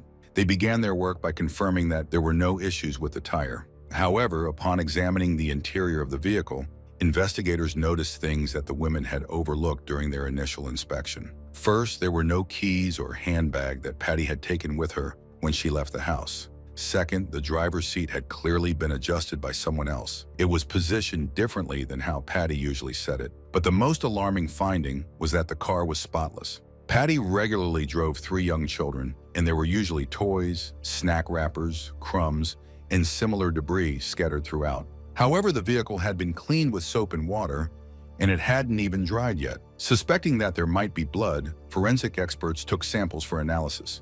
They also processed the vehicle for fingerprints and found a single fingerprint that did not belong to Patti or anyone in the local or federal police database. Additionally, there was a pile of men's clothing found in the minivan. Among them was a red work jumpsuit with the initials JM embroidered in white. Such clothing is typically worn by plumbers and mechanics. No one had any idea where this clothing had come from.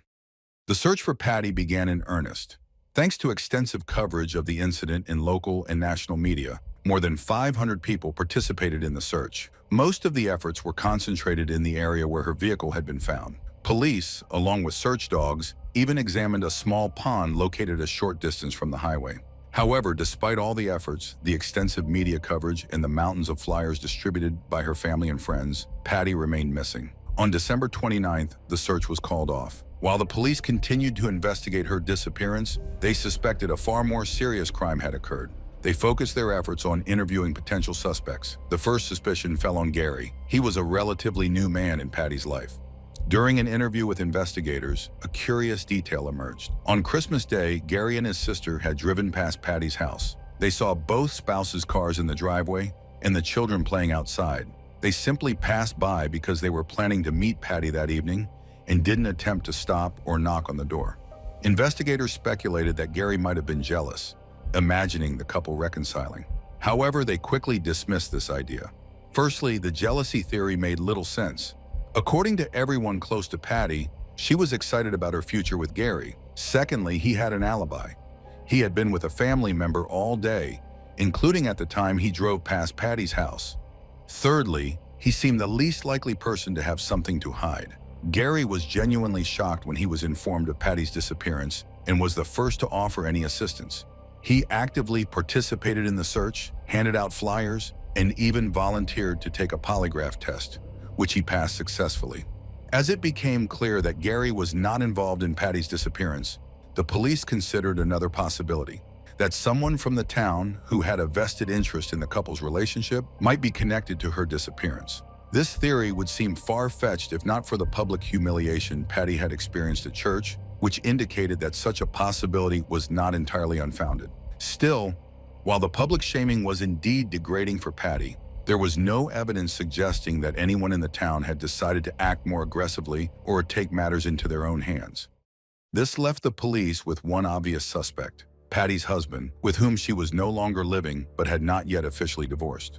The man told the police the same story he had shared with Kathy over the phone. He insisted that whatever happened to Patti occurred after she left the house.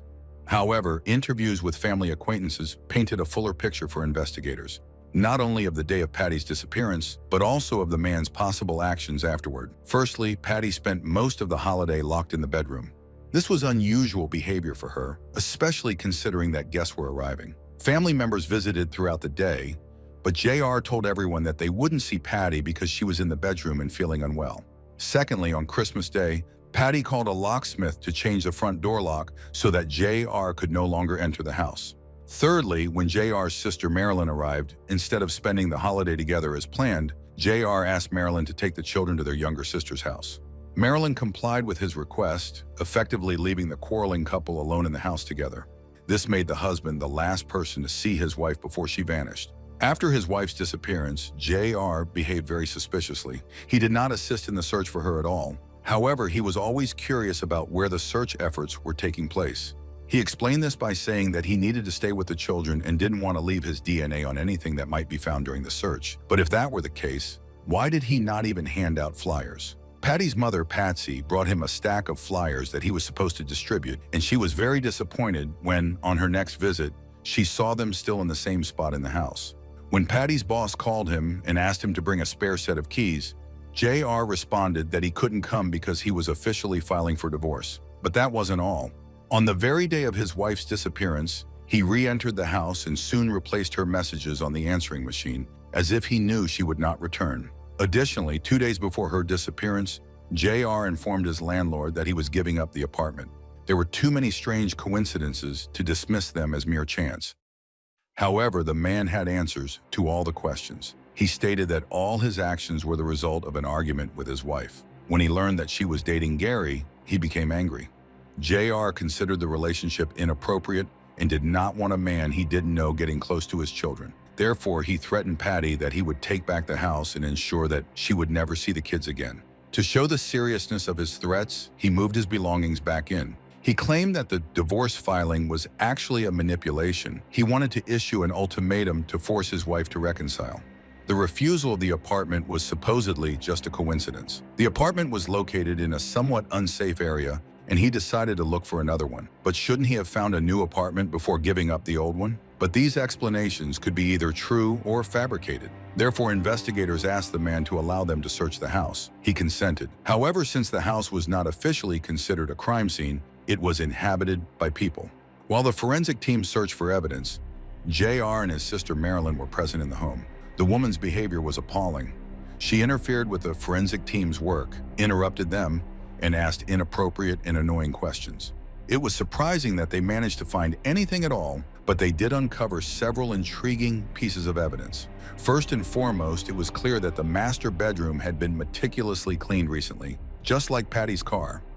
Despite this, luminol spraying revealed the presence of blood in rooms adjacent to the bedroom and in the bedroom itself. Blood was also found on a mop and bucket in the garage. Later, it would be confirmed that the blood in both the car and the house belonged to Patti. Additionally, an anonymous caller contacted the police, claiming that his friend had seen Patty's vehicle on the evening of Christmas Day, around the time she had disappeared. The car was in the same location where her boss had later found it. However, at that moment, it was not abandoned. The anonymous friend's friend had seen a man exit the car and begin running away from it, but then he stopped and returned as if he had forgotten something. Everyone was waiting for the case to be solved any moment now, but that was not the case.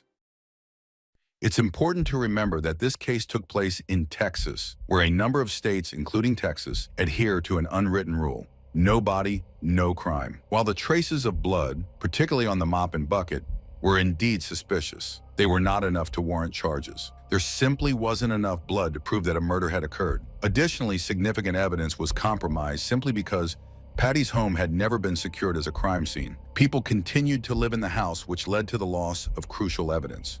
Ultimately, JR even hired a lawyer and cut off all contact with the police.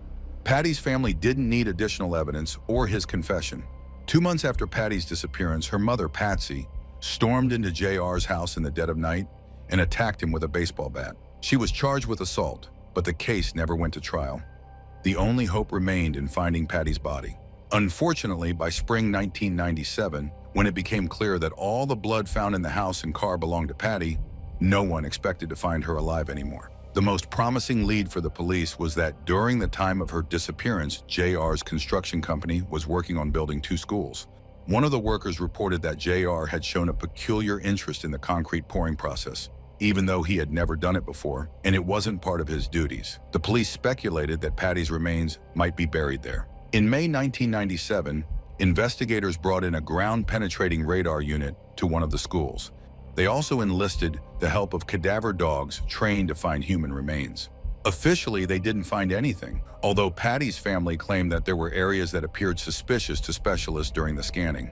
However, frankly, no one really pursued those leads due to the high costs of the investigations. Additionally, local authorities were reluctant to disrupt the new school's construction based solely on suspicions that a body might be buried there. After all, it wasn't their daughter, mother, or sister that might be entombed in concrete. Her relatives still firmly believe that Patti lies within one of those buildings. Moreover, there was another location where Patty's body could be.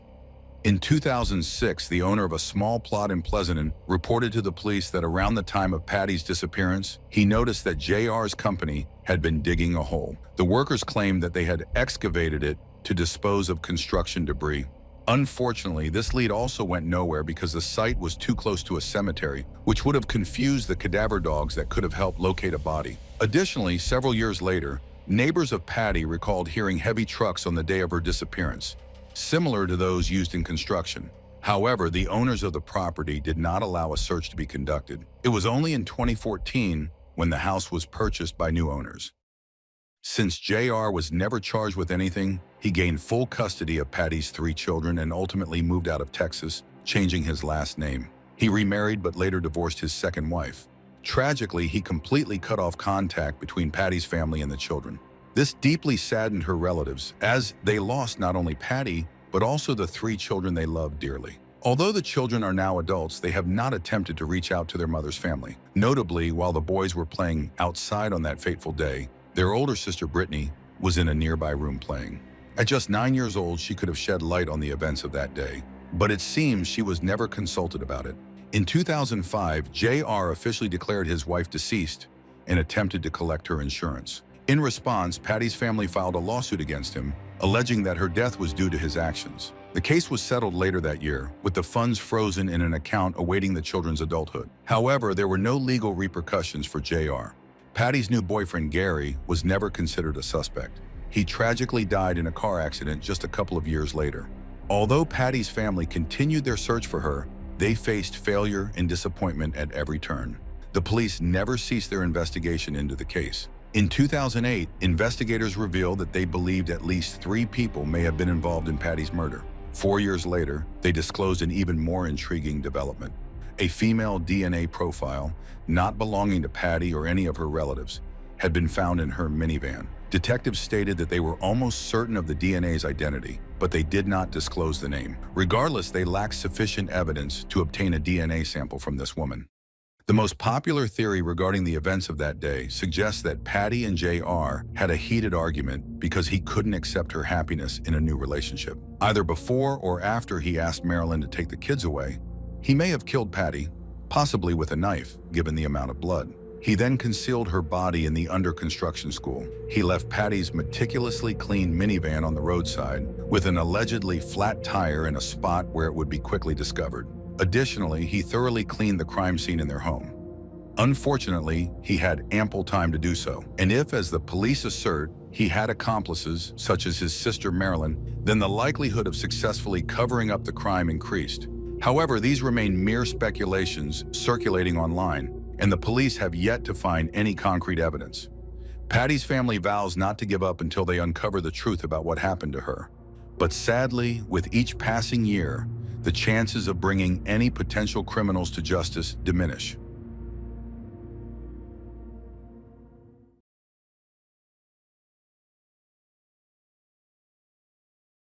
When Brigida Uto arrived at the emergency department, she was on the brink of death. While her vital signs were rapidly deteriorating, doctors couldn't find any signs of injury or infection. Medical professionals, FBI agents, and the police all came together to solve not only the medical mystery but also to uncover the horrifyingly inventive crime. On March 5, 2018, the medical staff at a hospital in San Diego, California, was awaiting the arrival of a 28-year-old patient named Brigida. She was being transported by an ambulance from her family doctor's office. On that day, Brigida called her mother, Olga, complaining of feeling unwell. Olga struggled to get her into the car. Brigida could barely breathe, and her legs trembled with excruciating pain. With just one look at the once vibrant and healthy young woman, the family doctor knew that Brigida was in critical condition and there was nothing he could do for her. Therefore, he called an ambulance to take her to the clinic. The emergency department medics were also alarmed that they might not be able to stabilize the patient's condition.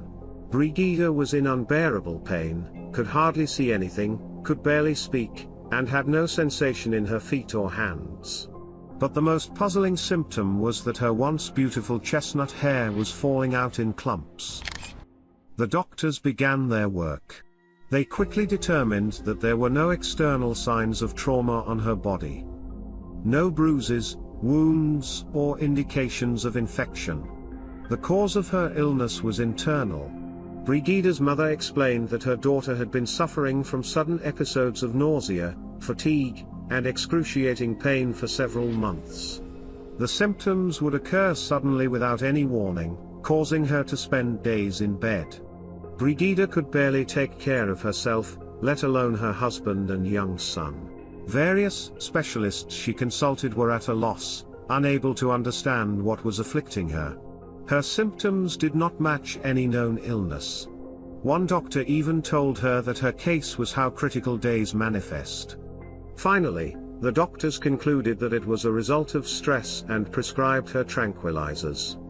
However, her condition worsened, her body was failing, and the medical staff in the emergency department of San Diego understood that if they didn't figure out what was wrong with her as soon as possible, the patient could die within days. Brigida grew up in California, just a few kilometers away from the border with Mexico. Her father worked at the customs between Mexico and the United States, while her mother took care of their two daughters, Brigida and her younger sister Olga. The girls grew up in a loving and caring family. Brigida happily attended a Catholic school, excelling in her studies. Her friends described her as the friendliest and kindest girl they knew. Brigida had a passion for running and even participated in competitions, representing her school. It was through running that she met her future husband, Race Remington Uto. They met in high school. Race attended a different school but was also passionate about sports. At first, Brigida's family didn't pay much attention to their friendship because their daughter wasn't interested in dating boys. Her time was consumed by studying and sports. However, gradually, the young couple became more and more involved with each other and started dating. Race managed to bring out a more adventurous side of Brigida, and soon they became inseparable. Race had a highly ambitious goal. He dreamt of attending the United States Naval Academy in Annapolis. The acceptance rate for students was less than 8%, making it a challenging task. The applicant had to excel in school, work on personal development, engage in sports, participate in community life, engage in volunteer work, and much more. Surprisingly, Race managed to gain admission to the academy, and he moved to Maryland to begin his education. The young couple continued their relationship long distance. However, after some time, Race was diagnosed with a hernia that didn't resolve completely. He had to leave the academy but found work as an electrician in the Navy. Meanwhile, Brigida pursued her own plans and became a teacher. In 2014, after 7 years of being together, 25-year-old Brigida and 24-year-old Race got married. Soon after, they welcomed their son. Brigida believed she was perfectly happy, with everything in her life going according to plan. She had a loving, caring husband, a wonderful child, and lived just steps away from her parents. However, her life would soon take an extraordinary and painful turn that she could never have imagined. Among the emergency department physicians at San Diego Hospital, there was a certified toxicologist named Dr. Jeff LaPointe, which was considered rare. He was a true medical detective, and like an excellent detective, LaPointe followed the trail of clues that could lead him to understand what was happening to Bridget. Was she being killed by an autoimmune disease? No, blood tests did not confirm that. Could she be suffering from cancer? No, although one symptom stood out among all others: hair loss was not due to the disease but rather a result of therapy. All the symptoms indicated that Bridget had been exposed to a toxic chemical. But which one, and how? Was it arsenic, cadmium, or cesium? No, because these heavy metals wouldn't result in hair loss. However, there was one substance that could: thallium. In the early 20th century, thallium was used as a depilatory agent. It was also actively utilized by doctors. For example, if a child had head lice, thallium was applied to their head, causing the lice to fall off along with all the hair. In subsequent years, thallium became the main component of rodent poisons. However, by the 1970s, its popularity as a murder weapon, alongside arsenic, had increased to the point where it was banned for sale and use. All of Bridget's symptoms, including leg pain, weakness, deteriorating vision, loss of appetite, weight loss, and, of course, hair loss, indicated thallium poisoning. The problem was that Dr. LaPointe couldn't confirm his suspicions quickly. Nobody in the hospital had encountered such a case before, and there was no way to test the patient for poisoning. The samples had to be sent to another laboratory, and the results would be available in 3 days. 3 days that Bridget might not have. The race against time had begun. LaPointe started calling all the agencies, requesting an expedited analysis. But even if the doctor's suspicions proved to be correct and Bridget was suffering from thallium poisoning, the antidote would be urgently needed. However, obtaining the antidote, poetically named Berlin Blue, turned out to be more challenging than he could ever imagine. We have all seen Berlin blue because it is a blue pigment used in paints. Vincent van Gogh used it when painting Starry Night over the Rhone. This substance is also an antidote for poisoning by certain heavy metals, accelerating their elimination from the body. However, while you can buy blue paint at the nearest art supply store, obtaining medical-grade Berlin blue is almost unrealistic. Lapointe called all the pharmacies, naval medical officers, clinics, but he found the antidote only at one warehouse, a classified warehouse in Los Angeles. The thing is, Berlin blue is also an antidote for radiation exposure, such as in the case of a dirty bomb explosion. Therefore, the government keeps meticulous records of every tube of Berlin blue in the country. And Dr. Lapointe couldn't count on getting the antidote until thallium poisoning was confirmed in the laboratory. When the toxicological analysis of Brigid's case arrived, Lapointe's worst fears were confirmed. The level of thallium in Brigid's body exceeded the permissible limit by 1,000 times. A hospital staff member drove all night to bring the antidote to San Diego. However, the doctor feared that with such a severe poisoning, one antidote might not be sufficient. He prescribed dialysis for the patient to cleanse her blood. It was a slow and painful process, and now all the medical staff and Brigid's family could do was wait and pray. Meanwhile, Brigid's husband and son were placed in another wing of the hospital to monitor their health. If she had been exposed to thallium, they could have been affected too. The main question remained, where could she have obtained such a large quantity of thallium? And the answer to that was being sought by FBI agents. It should be understood that all this was happening in a state with several military bases. Furthermore, these events unfolded against the backdrop of President Trump's planned visit. Therefore, when Dr. Lapointe started looking for Berlin blue, the FBI agents became very interested in what was happening in the city. FBI agents and police have discovered that several months ago, Brigid underwent treatment at an alternative medicine clinic in Mexico, when she began experiencing an unexplained illness. The police investigated this lead but ultimately dismissed it. The school where Brigid taught was a former military base during World War II, where rodent poisoning could have occurred in the past. In that year, many teachers at the school fell ill. However, this lead also turned out to be a dead end. Investigators could not dismiss the possibility that Brigid had used thallium herself as a cry for attention due to her depression. But everyone who knew her claimed that she loved life and would never abandon her son. Furthermore, her depression emerged after the appearance of unexplained symptoms, not the other way around. Dr. Lapointe had his own suspicions about how his patient had been poisoned. He conducted a scan of Brigid's internal organs and was horrified to discover numerous white spots throughout her digestive tract. It became evident that the poison was entering her body through food. Someone close to her had attempted the perfect crime. Dr. Lapointe ordered complete isolation for the patient, allowing no one to visit her or provide her with food except what was provided by the hospital. However, at that moment, food was the least of her concerns. Brigid regained consciousness thanks to the antidote after a few days. All her hair had fallen out, and she couldn't sit or move, but she was alive. She couldn't name anyone who would wish her harm. However, the police knew that poisoning is always a personal crime committed by a close friend or family member. It was also interesting that Brigid's husband and child were unharmed. The police spoke with her sister, parents, and husband, all of whom were eager to help with the investigation. Ray wept and lamented that he couldn't switch places with his wife to relieve her suffering. He said what the detectives wanted to hear, yet investigators sensed falsehood in his words. The medical staff also noted that he didn't seem as concerned and asked strange and sometimes inappropriate questions. Response to the suspicion regarding her husband's involvement, Brigid became angered and vehemently denied it.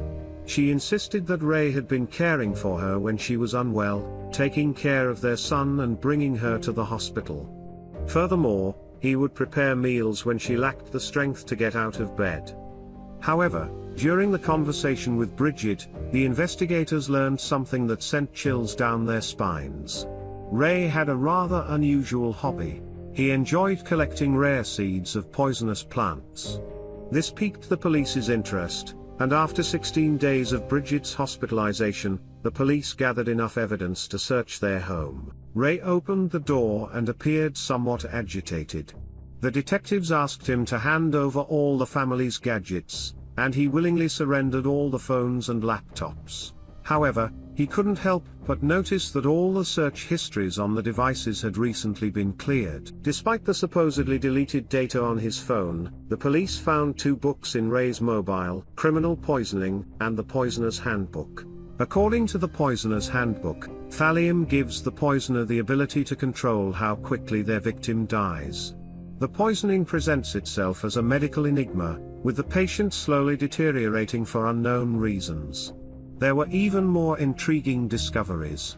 In Ray's car, they found a canister of acetone and a packet of exotic seeds hidden in a small compartment in the spare tire.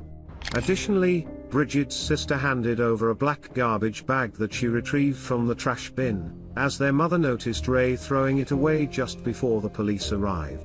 Inside were receipts for exotic seeds such as tickseed, prayer nut, and Cerbera odolum, along with various tools for their filtration and grinding. In other words, everything necessary for the production of rare poisons. It was evident that the man had already attempted to crush tickseed seeds to obtain ricin, a poison toxic to mice but dangerous to humans if inhaled or ingested. The detectives' suspicions grew, but there were no traces of thallium found in the house, garage, or car.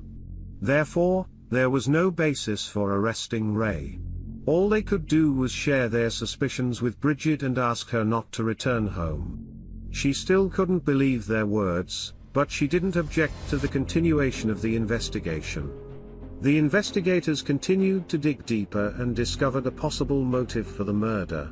Ray had a lover who believed he was a widower. He lied to her, claiming to be a Navy SEAL and expressing his goal to work for the FBI in the poisoning division. He didn't hesitate to bring his young son on their dates, and the boy had grown so attached to the woman that he called her mom. Leading a double life, Ray went even further and started another affair, confessing to the woman that he was married. However, he hoped that his wife would be hit by a bus, so he wouldn't have to share custody of their son. It's unclear why this didn't alarm the woman. Nonetheless, it was clear that the man wanted to end his relationship with Bridget. But as a devout Catholic, she had warned him before their marriage that she did not believe in divorce and that if they married, it would be for life. She could hardly have expected her unfaithful husband to take this ending so literally. The detectives asked Ray to undergo a polygraph test, which he failed miserably. When the polygraph examiner informed him of the results, he didn't attempt to deny it and confessed to everything. Race stated that he ordered thallium online 3 times. In August 2017, he first attempted to add it to his wife's food by preparing her a sandwich for breakfast. He calculated the amount of thallium based on her weight. The next day, Bridget felt unwell, but it didn't kill her. She started to recover. In December of the same year, Race added a slightly larger amount of thallium to the soup. Again, he didn't achieve the desired effect. In January, he increased the dosage 5-fold and once again hid the poison in a sandwich. He intended to kill Bridget within days. She felt terrible, experienced excruciating pain, and began losing her hair, but she continued to fight for her life. After confessing, Race was arrested. 8 months later, he pleaded guilty to 3 attempts to murder his wife. His lawyer tried to argue that Race suffered a spinal injury while serving in the Navy, and the pain clouded his judgment. However, this defense did not help. On March 14, 2019, he was sentenced to 3 life imprisonments ranging from 21 years to life. He may be eligible for parole in October 2033. If he is lucky and succeeds in his first attempt at freedom, he will serve only 14 years in prison and become a free man before his 42nd birthday. During the trial, Bridget was finally able to address her husband personally. She said, "I wanted to believe that I knew the man I married 3 years ago, the man I had been dating for nearly 10 years. I wanted to believe that he would never harm me. I am horrified by the thought that he could be responsible for attempting to kill me. How could you do this to the mother of your child? Why do you think you have the right to decide that I am not a worthy mother for your son? How could you decide that the way to end our marriage is by slowly killing your wife, watching her suffer for months? I cared for you, and I loved you." Every time Bridget recalls the incident, she breaks into a cold sweat. She felt unwell and was lying in bed. Her husband brought her a sandwich with peanut butter. Their little son climbed onto the bed and asked for a bit. Race immediately shouted at her not to give him any. Bridget doesn't know if there was thallium in that sandwich, but she believes her son was at least on the brink of severe poisoning. Despite Bridget's reluctance to admit divorce, she eventually divorced Race. She still suffers from constant fatigue, weakness in her legs, and nerve damage. However, she is gradually recovering and has returned to work at a school for children with special needs. She admits that now it is much easier for her to find an approach to each student. Bridget, who once couldn't walk, is now running again, trying skydiving, and striving to live life to the fullest.